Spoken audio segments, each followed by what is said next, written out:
everybody, are you OCD or do you simply sleep better at night knowing for sure that your door is unlocked? I mean locked.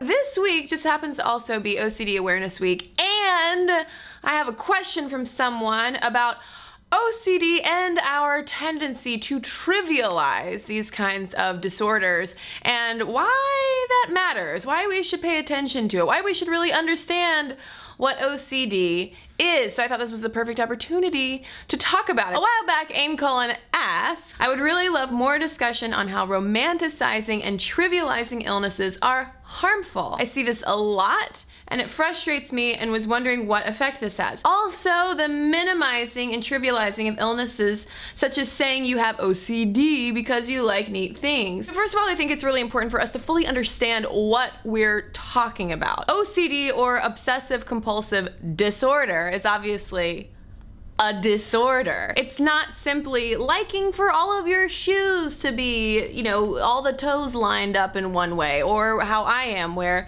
I get very particular about how the dishwasher should be loaded, Professor Fiance. Seriously. OCD is characterized by obsessions, which are frequent upsetting thought patterns that then provoke you to enact these rituals or compulsions that tend to be disruptive to your life. For instance, a 1989 landmark study on OCD described it as, quote, everyday life becomes tyrannized by doubts leading to senseless repetition and ritual. Adding another layer of complication to OCD is that most people with it understand that their compulsions are completely illogical and don't make sense to the people around them, so they tend to be really good at covering up those ritualistic behaviors, which might seem like it can make it more manageable, but actually probably exacerbates the negative impact of OCD on one's life because that delays them getting treatment for it. A study found that there's typically a 17-year gap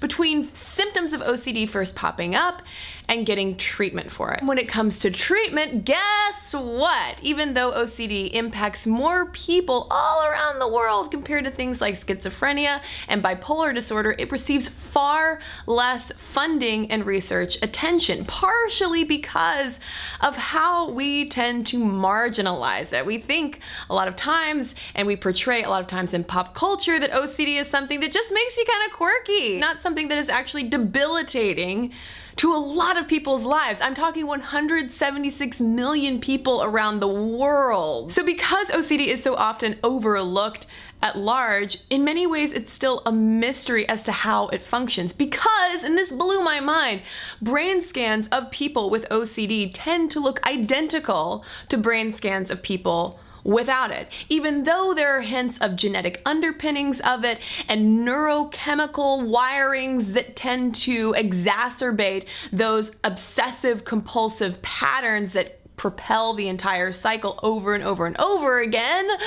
Doctors still aren't entirely sure what to do about it. Hopefully, if we consider this whole thing that is OCD and how many people around the world are affected by it, and the fact, if you need another fact, that the World Health Organization once listed it as one of the top 20 global sources of disability, maybe we can make just one little concession in our life to replace, oh, I'm so OCD, fill in the blank, with something like, I'm really hyper-focused on this, I'm super attentive, and use words that don't inadvertently kind of walk all over these other people who often are busily like hiding this thing that still doesn't get adequate treatment. So I'm really curious to know if there's anyone with OCD watching this right now and what your experiences are and how you feel like your OCD is often perceived. I would love to hear from you in the comments if you're comfortable sharing that. And thanks everybody who watched and commented on last week's Ask Kristen video about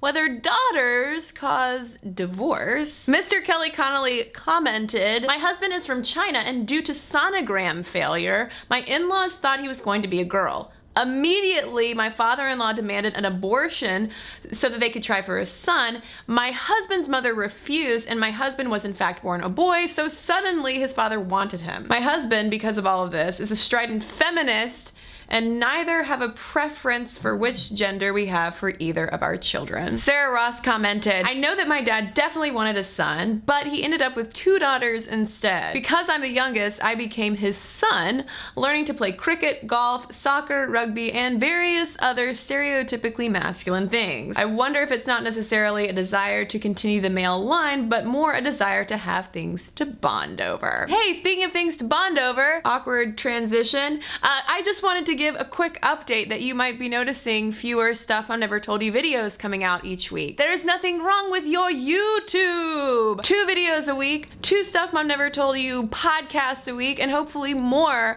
of me being able to interact with you. If you follow me at Cristen Conger, I'm thinking about periscoping every weekend, probably on Sundays. Let me know though if you would watch it. While making things is really important to do, building community, that's the stuff. That's the stuff that I really want my heart to stay in no matter what. Thank you all for your continued support. I hope that 2 videos a week will suffice your Stuff Mom Never Told You needs. And every now and then we'll have a bonus video.